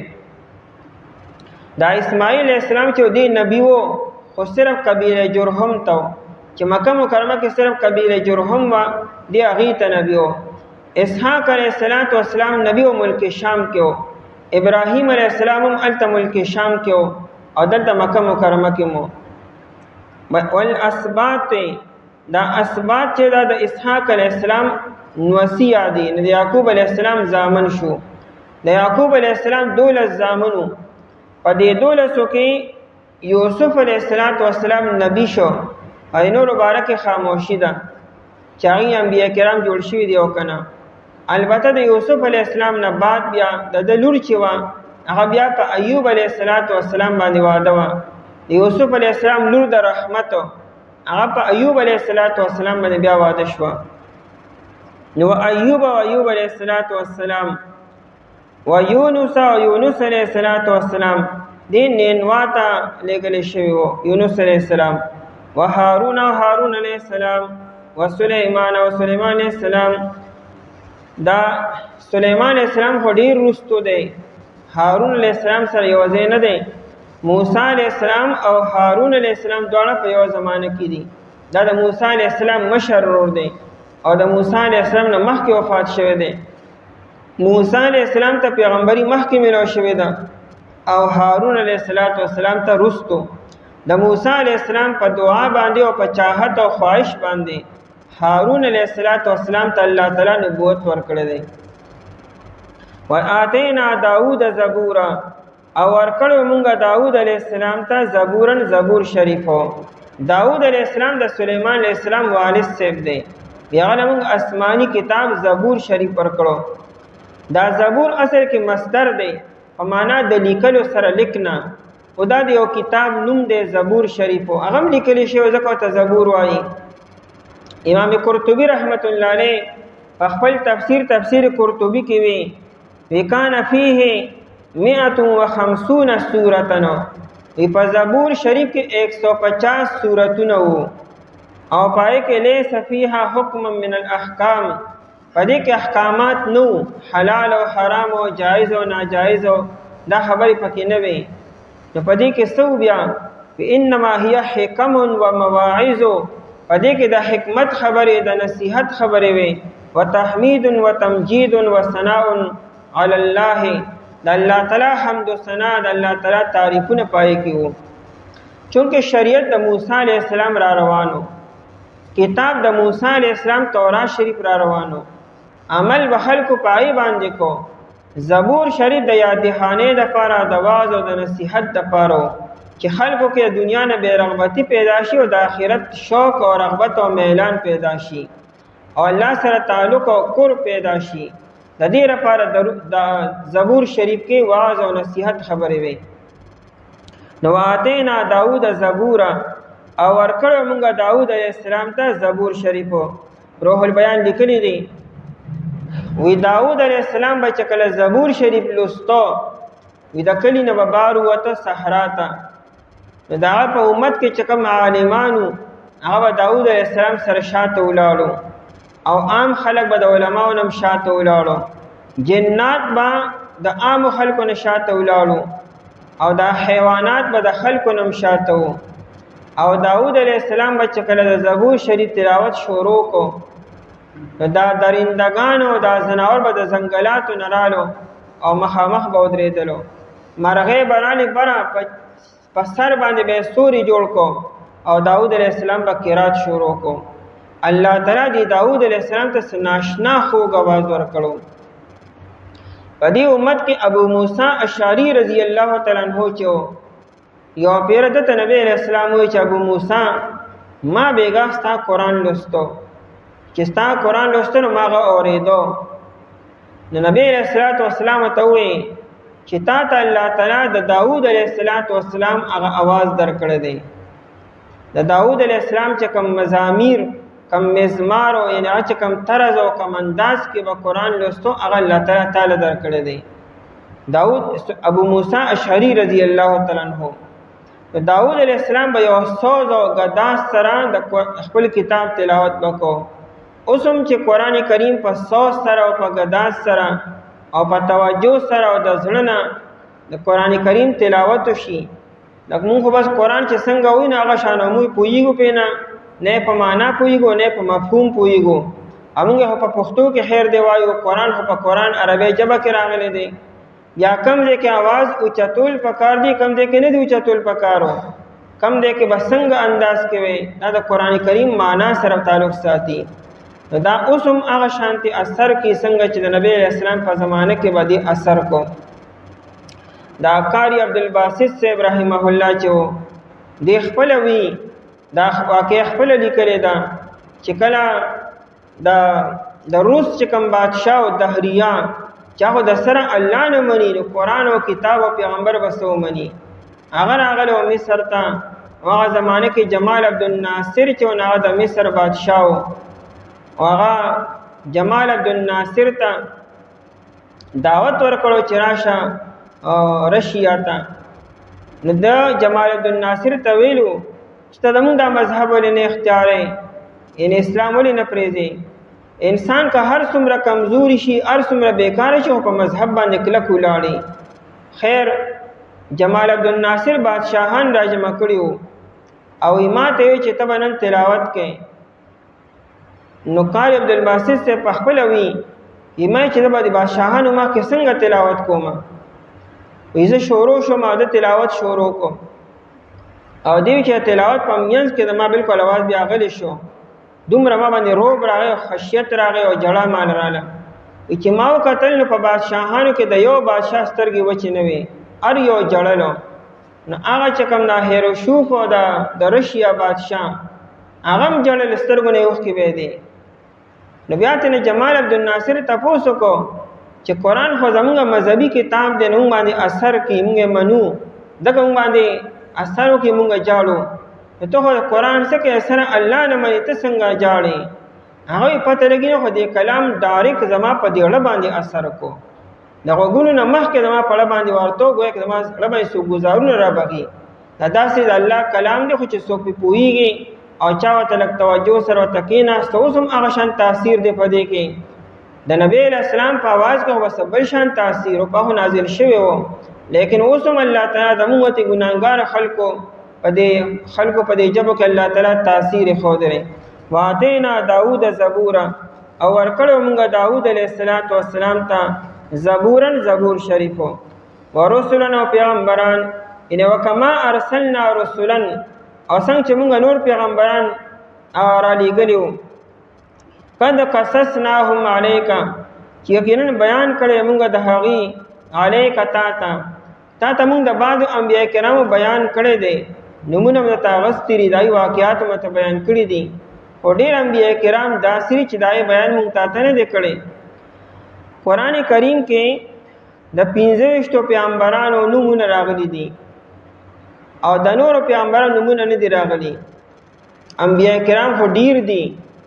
انس ابن مالک رضی الله تعالی عنہ وی بعث الله 8000 نبی یا الله تعالی 8000 پیغمبران را لېږلي دي او سلور پدې کې سلور زره بني اسرائیلو کې او سلور زره پدې نور امتونو کې او ابو ذر غفاری رضی الله تعالی عنہ وی چې ما د نبی اسلام نه تاسو کو کامل انبیاء د انبیاء کرام سونو وی راته چې 124,000 1,40,000 پیغمبرانو. وی ما تاسو کو چې یا رسول الله کامل رسول منهم پدې کې دا رسولان سو وی نبی رسول چې 313 او 313 پدې کې رسولانو. او بل روایت کې دا سیدی دا روایت په مجمع الزوائد کې راغستره چې نبی رسول 124,000 یعنی 2,24,000 پیغمبران راغلي دي. او حضرت کعب احبار سے وہ روح المانی کې دې کې دا قول نقل کړی دی. کعب احبار سے وی چې پیغمبران چې انهم 424,000 یعنی 14,24,000 پیغمبران راغلي دي. دا سلور کول شو 8,000 1,24,000 2,24,000 او 14,24,000. د دې وجنا د انبیاء کرام علیهم السلام بارکه کم او بیش ویل پکاري. یعنی صحیح تعداد صرف الله ته معلوم دی. چونکه قرآن کریم د هغه انبیاو ذکر کړی چې کم عربو ته او بنی اسرائیلو ته معلومو چې کم په دې حدود یعنی حجاز سره نږدې وو، نو د هغه انبیاء کرامو قرآن کریم ذکر وکړو. ځکه د مشرکینو سفر به کله یمن ته کېدی، کله ملک شام ته، نو په دې علاقو کې او په دې لارو کې چې کوم انبیاء کرام راغلي وو معروف وو او د سعودي ته او د مکې مکرمې او مدینې منورې ته نږدې وو، نو دغه انبیاء کرام علیهم السلام قرآن کریم ذکر وکړو. یا چې د هغوی امتونه غټ غټو، یا یې ته کتابونه ورکړی شو، یا د هغوی شهرت ډېر زیاتو، نو د هغوی نومونه قرآن کریم واغستو. د دې نه علاوه په دنیا کې کم کم ځای کې انبیاء کرام راغلي، په کمو کمو کلو کې، په کمو کمو ځایونو کې، او بیا څومره نو د هغوی ذکر قرآن کریم نه دی کړی.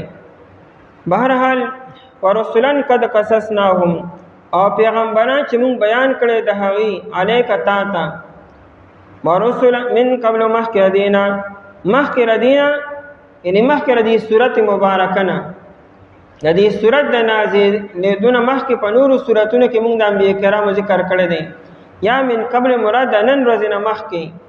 ورسلا او نور پیغمبران لم نقصصهم علیک چې مونږ بیان نه دی کړی د هغوی تا ته، مونږ د هغوی ذکر تا ته نه دی کړی. زمونږ ایمان په ټولو پیغمبرانو دی، که مونږ ته معلوم دی او که مونږ ته نه دی معلومو، زمونږ په ټولو باندې ایمان دی چې ټول حق پیغمبرانو چې الله تعالی څومره رالیږلي دي. وکلم الله موسی تکلیما، او خبرې کړې الله تعالی موسی علیہ السلام سره تکلیما خبرې کولو.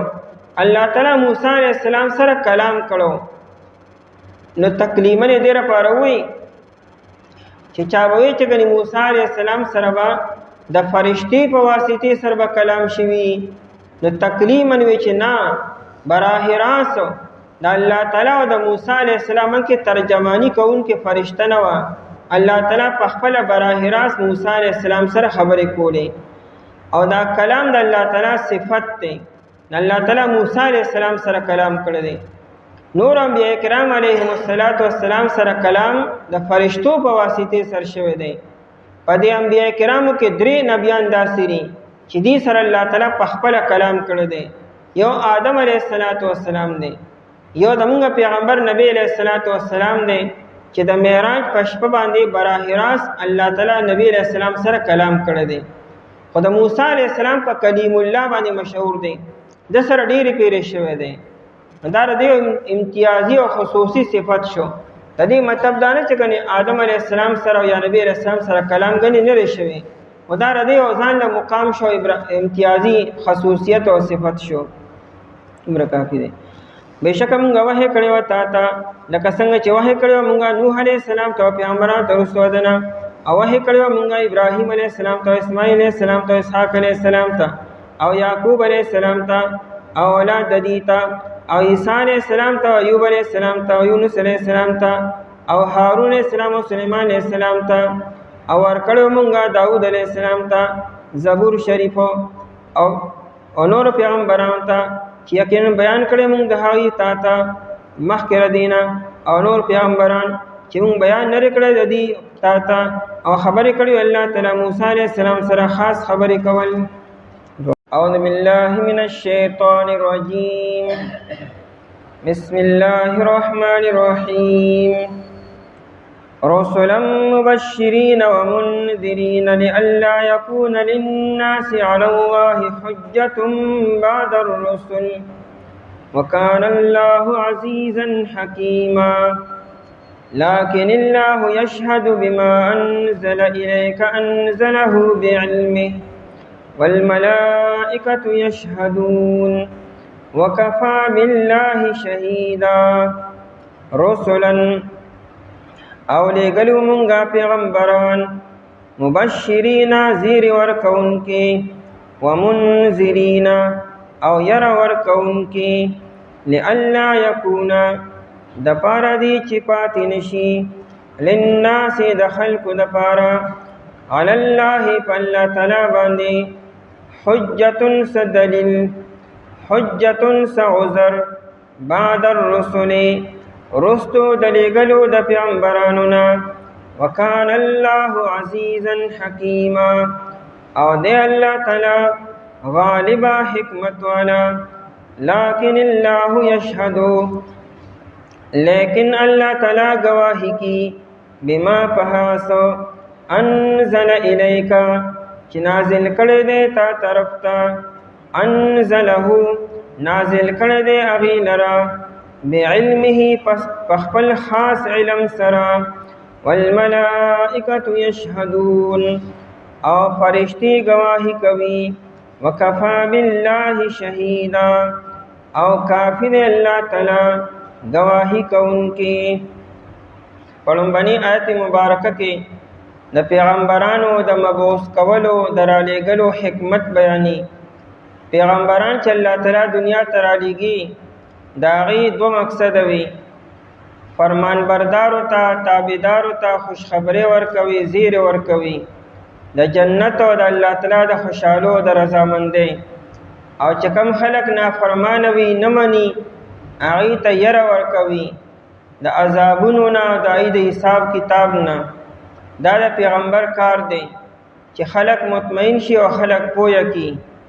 د پیغمبر دا کار نه چې د خلکو مطالبات دی پوره کی، دار چا خپل ذهن دی خپل خواهش بی، څوک وایي مال دا وکړه، څوک وایي مال دا وکړه، پیغمبر به د خلکو خواهشات پوره کی۔ څوک به مونږ ته کتاب لیکلی راوړه، څوک به مونږ ته خطونه راوړه، لکه یهودو چې د نبی علیه السلام نه مطالبه وکړه چې داسې کتاب چې اسمان نه لیکلی شوی راشي، او هغې کې الله تعالی هر یو یهودي ته براه راست خطاب وکړي چې نبی علیه السلام زما پیغمبر دی، پیغمبر به دا کارونه پوره کړي به۔ د نبی علیه السلام نه خلکو څونه ناشنا مطالبات کړي دي۔ مکي والو ورته وي مونږ ته دا غرونه د سترو که، چا ورته وي مونږ ته په دې مکه مکرمه کې نیرونه جاري که، چا ورته مونږ ته پکې باغونه جاري که، چا وی اسمان ته وخیږه چې مونږ تا ته ګورو ته په پوڼو باندې وخیږي، او چا سوي پیغمبر به د خلکو مطالبات پوره کړي کنه، پیغمبر به خپل کار وکړي۔ نو پیغمبر کار یره ورکول دي او زیر ورکول دي، او د خلکو جایز مطالبات پوره کول دي۔ الله تعالی ته د خلکو هر یو خواهش او هر خبره پوره کول آسان دي، دا نه چې الله تعالی دا کارونه نشي کولی، ګنې د اسمان نه ګنې لیکلی شوي کتاب نشي نازلولی، یا ګنې د غرونو نه سره نشي جوړولی، یا ګنې باغونه نشي جاری کولی، یا ګنې نهرونه نشي جاری کولی۔ دا په دې غرونو کې په دې سر کې دا چینی د کم ځای نه راځي، دا د دې ګټو نه دا اوبه څوک رواني، او دا دې وچې ځمکې نه دا فصلونه څوک روباسي؟ د الله تعالی ته په غر کې فصل روباسل او په وچه ځمکه روباسل څه ګران دی؟ د ځمکې د لاندې نه اوبه روباسل او د غر د سر نه چینی رابایل دا الله ته څه ګران دی؟ دا یقینا په دنیا کې د سړی وګرځي هر څه به ورته میلاو شي، دا هر څه الله تعالی کې، خو دا چې د خلکو مطالبه ناجایزه وي او نامناسبه وي، پیغمبر نه داسې مطالبات خلک نه کی، جایز مطالبات پیغمبر پوره کی او ناجایز مطالبات پیغمبر نه پوره کی۔ نو که یهود او یا عام خلک د پیغمبر نه دا مطالبه کی چې مونږ ته خطونه راوړه، چې الله تعالی پای کې براه راست هر یو یهودي ته خطاب وکړي، د دې خو مطلب دا شو چې ګنې الله تعالی خلکو ته ګنې محتاج دی او ضرورت دی، ګنې د خلکو الله تعالی ته ضرورت ګنې نشته، دې مطلب خدا شو چې ګنې الله تعالی به مونږ مطمئن کړي نو بیا مونږ ایمان نه وړو۔ حالانکه الله تعالی خو بادشاہ ذات الله الصمد، الله تعالی ته د انسانانو د جناتو د خلکو څه ضرورت دی؟ الله تعالی خو د خلکو فایده غواړي، چې و سړی ځان مستغنی ګڼي، ځان بې نیازه ګڼي، الله تعالی خو بیا د ټول نه لوی غني او مستغنی او بې نیازه ذات دی۔ د الله تعالی چې دومره ترغیبونه ورکړي خلکو ته، او دومره دلایل ورته بیاني او کتابونه ورته رالیږي او پیغمبرانو، دا خو د خلکو د فایدې لپاره چې سبا قیامت کې اس یو انسان دا عذر پیش نه کړي چې الله ما ته پته نه وه او زه خبر نه وم او ما ته ردی د قیامت ورځ او د حساب کتاب پته نه وه، اوس سبا قیامت کې به اس یو انسان دا عذر نشي پیش کولی چې زه خبردار نه وم، ځکه الله تعالی هر انسان خبردار کړی دی، نبی چې موجود او نبی خلق خبردار کړی دي، او که نبی علیہ السلام د دنیا نه تللی دی، د نبی علیہ السلام تعلیمات زنده او تابنده اوس هم موجود دي، د قرآن پیغام هر چا ته رسېدلی دی، څوک هم دا مطالبه سبا قیامت کې نشي کولی چې زه ناپوه یم ما، زه خبردار نه یم. هر انسان خلاف الله تعالی گواهی قایمي به. او د دویم آیت کې الله تعالی نبی علیہ السلام ته تسلی ورکړي، کدا یهود تا نه مني ستا گواهی نه کوي، دا مشرکان نه مني، نصارا دې نه مني، نه دې مني، یوازې الله تعالی کافی دی. الله ستا گواهی کوي چې ته زما نبی ته ما لېږلی، او صرف د الله تایید او گواهی دا کافی ده. فرشتې هم گواهی کوي چې نبی علیہ السلام د الله رسول دی، او مؤمنان هم د نبی علیہ السلام تایید او گواهی کوي. کچره هیڅوک هم نه مني، صرف الله تعالی کافی دی. دنیا کې داسې پیغمبران هم راغلي دي چې هغه باندې یو امتی ایمان نه دی راوړی. د قیامت پر به ناشنا منظر به وي، داسې انبیا به وي چې سره به یو امتی نه، یعنی په هغه باندې به یو امتی ایمان نه راوړي.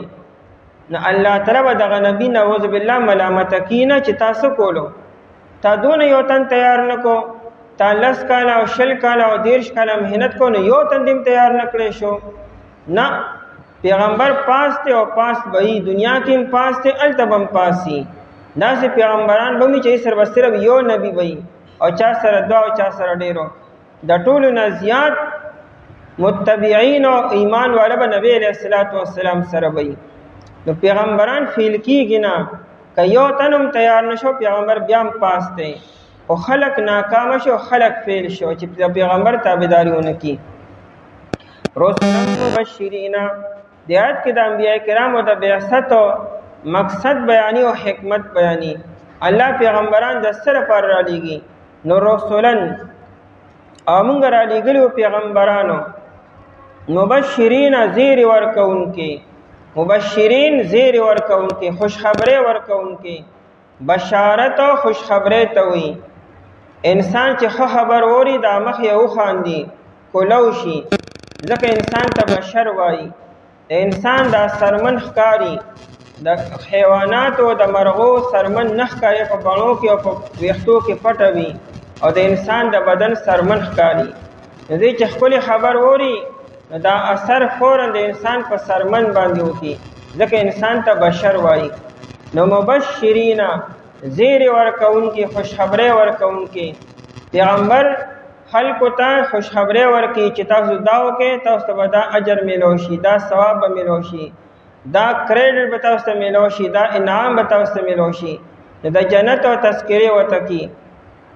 ومنذرین او یره ورکوونکي، او چې څوک نه مني، حد درمی کې، ضد او عناد کې، مخالفت کې او تکذیب کې، نای طبيعه یره ورکی. د انسانانو دوه قسم خلق دي. څه خلق داسره چې په سړیتوب باندې پويږي، په خبره باندې پويږي، او هغه خبره ومني، نه ته به خوش خبره او زیر ورکی. څه خلق داسره چې هغه نه مني، سم خبره باندې پويږي نه، ته بیا ته خامه پښتو کې هلکه سری سترګې وته وخیا، یعنی د غصې اظهار وته وکا او جذبات وته لخکاره کا. نو چې کم خلق نه مني د پیغمبرو، نه ته بیا یره ورکی چې وګوره مخکنی قومونه ستاسو نه زیات طاقتور وو، ای څنګه هلاک شو، سم شوره تاثر هم د کامل شي. ومنذرین او یره ورکونکي، لئلا یکون للناس، الله تعالی پیغمبران د سره پر را لګي. یو وجه دام د لئلا یکون د پاره دی چې نشي او باقی پاتې نشي، للناس د خلکو د پاره، علی الله په الله تعالی باندې حجتن سدلیل او سالزام او سعذر بعد الرسل، ای بعد ارسال الرسل، ورستو درالې ګلو د پیغمبران نه. دنیا ته خرج کا پیغمبران نه راغلي، او صرف دغه شان انسانان اوسېدي او شیطان او نفس موجود وي. نو اکثریت به گمراه و بیا، ځکه چې شیطان دی او دنه نفس دی. شیطان دی نفس ته وسوسې چې او خواهشات ورته مزین کی، او د انسان دا نفس په انسان باندې بادشاه شي، غالب شي، انسان ګناونه بکیبا.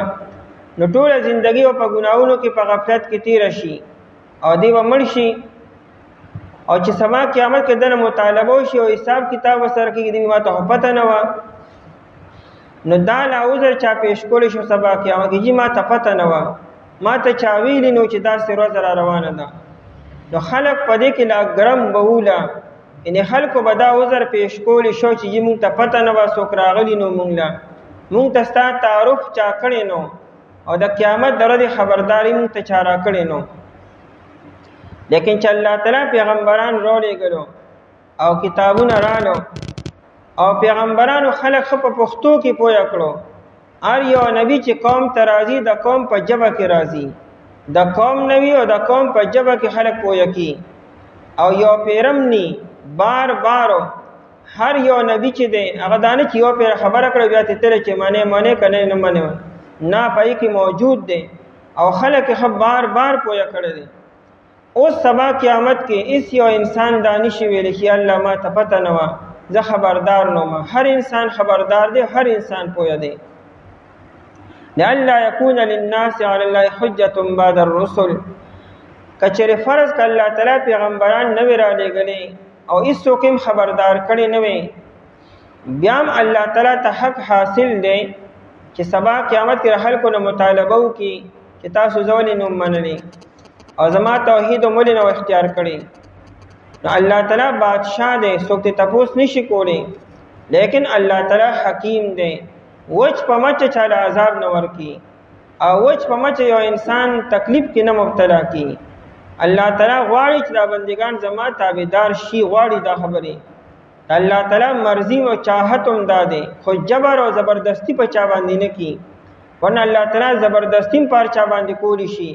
هیڅ یو انسان په دنیا کې کافر نو ک الله زبردستی کوله، هر یو انسان به نیغ بو. الله به یو فرشتہ را لګلی و ای سر بچابکو، هر انسان په زور باندې د ډنډې په زور باندې منل چا بالکل الله تعالی وحده لا شریک دی. لیکن الله تعالی داسې نه غواړي. الله دا غواړي چې انسان په خپل مرزي او په اختیار باندې او په هوش او حواس کې وي، بغیر د زبردستۍ نه او بغیر د جبر نه دی مؤمنی. دا الله تعالی غواړي. دا مون بسمو دي چې چا په زور باندې وکي، د ډنډې په زور باندې تمون دا سمون دي او دا بس کلمه چې ته چا د وجه نه وې. مونږ خو هغه دی چې په خپل شوق او په خپل مرزي باندې وکي، او کلمه خو هغه چې دړنه په خوشاله باندې وي، او یره هغه چې ستا پړه کې د الله تعالی رااله د چا د یری نه د چا د وجنه او کار کول دا سمون دی او سه عبادت دی. دا خو نقل دی اصل کې او نمایش دی. الله نمایش او الله تعالی نقل د سره غواړي نه. حجة بعد الرسل، میان عاشق و معشوق و رمزیس کرامن کاتبی راهم خبر نیستو. دا خو د عاشق او د معشوق منځ کې راز او نیاز دی. الله غواړي چې بنده به زما بنده وي، دې د خلکو بنده دی نه به دې زما یو زره دیما. څنګه چې الله تعالی یوازې رکنه دارنګ بدم یوازې غواړي چې د بنده پړه کې بل څوک بیانې صرف زبای ما دی وي. الله تعالی مشارکت نه مني، څنګه چې خپل وسر څوک شریک نشتا نو بنده سره بیا شریک نه مني. یره بنده دی بس زما بنده وي چې زه سویم بس دا پړه کې وي. انسان خو هغه چې هغه وي چې زما غاړه او ستا پړې، دا د انسان الله تعالی غواړي چې څه حکم سټ امراشي بنده بالکل جی تابعدارو، زمانه مرضی شته نه چاہت شته نه بل سو خواهش ته دی. الله دک غواړي او دې لپاره الله تعالی دا نظام قائم کړی دی. حجة بعد الرسل، یو دلیل او یو الزام او یو عذر بعد الرسل، رستو زره لګلو د پیغمبرانو. وکان الله عزیزا حکیما، او دی الله تعالی عزیزا غالبا زورورو. الله بغیر د پیغمبرانو خلقو نه سبا قیامت کی مطالبه کولی شو، لیکن الله تعالی داسې نه کې غالب او زورور دی. خو لیکن الله تعالی د عام بادشاہانو د انسانانو په شانته نه دی، بلکې حکیم ذات حکیمن حکمت والا دی. د حکمت په بنیاد باندې الله تعالی دار سو کړو. لکن الله یشهد، دیات کې نبی علیہ السلام ته تسلی ده که یهود تا نه مني، که مشرکین مکه دې نه مني، که نصارا دې نه مني، نو هیڅوک دې تا نه مني. الله گواہی کوي چې زموږ پیغمبر یې. لکن الله یشهد، لیکن الله تعالی چې گواہی کوي. روح المانی لیکلي، نو تفسیرونو لیکلي دي یهود نبی علیہ السلام ته موږ تا نه منو، موږ گواہی نه کوي چې ته پیغمبر یې. الله تعالی د آیت نازل کوي، الله گواہی کوي چې ته پیغمبر یې، او یوازې د الله تعالی گواہی کافی ده. لکن الله یشهد، لیکن الله تعالی گواہی کوي بما انزل الیک په هغه څه چې نازل کړی ری تا ته، چا مراد قرآن کریم دی او یا نبوت دی. الله ستا د نبوت هم تایید کی او گواہی کی، او الله تعالی ستا د کو دی کتاب او د قرآن هم الله تعالی تایید کی او گواہی کی. قرآن کریم قسم وخوړو یاسین والقرآن الحکیم انک لمن المرسلین. خلقوی ته پیغمبر نه، قرآن کریم قسم وخوړو یاسین والقرآن الحکیم و انک لمن المرسلین. څومره ډیر تاکیدات جمع شوي دي چې اے حبیبا بشک ته خامخا پیغمبرې. ډیر لګیای کنه چې ته پیغمبر نه، الله وی ته پیغمبرې. نو خلکو انکار کو، قرآن کریم گواہی کی چې نه دا زموږ پیغمبر دی. انزله بعلمه، الله نازل کړی دی کتاب لرا بعلمه په خپل علم سره، او د علم مراد الله تعالی خاص علم دی. روح المانی دې دکې سلور توجیهات کړی دي چې د علم هی مراد څه شی دی. یو تفسیر دا کړی چې د الله تعالی خاص علم، او دا خاص علم مطلب دا دی چې الله دا قرآن کریم داسې انداز کې نازل کړی دی چې داسې علم په دنیا کې ایس یو انسان سره، ایس یو جنی سره، اچا سره نشتا چې هغه دغه شان کتاب جوړ کړي. الله داسې علم او داسې سمج او داسې پویا اچا تم نه ورکړي. کدا تمام فرشتي مراجم چې داسې کتاب نشي جوړولی، کدا تمام انسانان او جنات مراجم چې داسې کتاب نشي جوړولی، ځکه الله تعالی دا علم چاله ورکړي نه لري. دا د الله تعالی خاص علم دی چې دا کتاب د خپل علم نه نازل کړی دی. د نورو کتابونو کې او قرآن کې دا فرق دی چې نورو کتابونو او فرشتو پیغمبر ته ووي، یعنی فرشتو به وي او پیغمبر به لیکو، یا پیغمبر به ولیکو په خپل فرشتي ورته سوینا وکړه په خپل الفاظو کې ولیکل. قرآن کریم فرشتي نه دی لیکلی او نبی علیہ السلام هم نه دی لیکلی. دا د الله تعالی کلام چې د فرشتي صرف را نقل کو نبی علیہ السلام ته ویل دي. نو دا الفاظ د فرشتي نه دي او نه دا الفاظ د نبی علیہ السلام خپل دي، دا د الله تعالی کلام دی. او نور کتابونه چې وو دا غي معنا به د الله تر طرف نه و، لیکن الفاظ به د فرشتي وو او یا به د پیغمبرو. او د دې کتاب الفاظ د نبی علیہ السلام خپلم نه دي او د فرشتي خپلم نه دي، دا په لوح محفوظ کې دک شان لیکل شوی دی. نو دا د الله تعالی کلام شو، نو دا د الله تعالی خاص علم سره راغلی دی. او دی وجنه چونکه دا علم چا سره شته نه، نو دا 1444 سال شو. په دې دومره زمانه کې څومره علم والا خلق پیدا شو، څومره عقل والا او فهم والا چې ځان ته سوایي هغه د قرآن کریم یو آیت جوړ نکړی شو. او چې چا کوشش کړی دی ناغي داسې ګندا او بیکار کلام پیش کړی چې هر چا له خندا ورځي پای مجدا الاسه وي.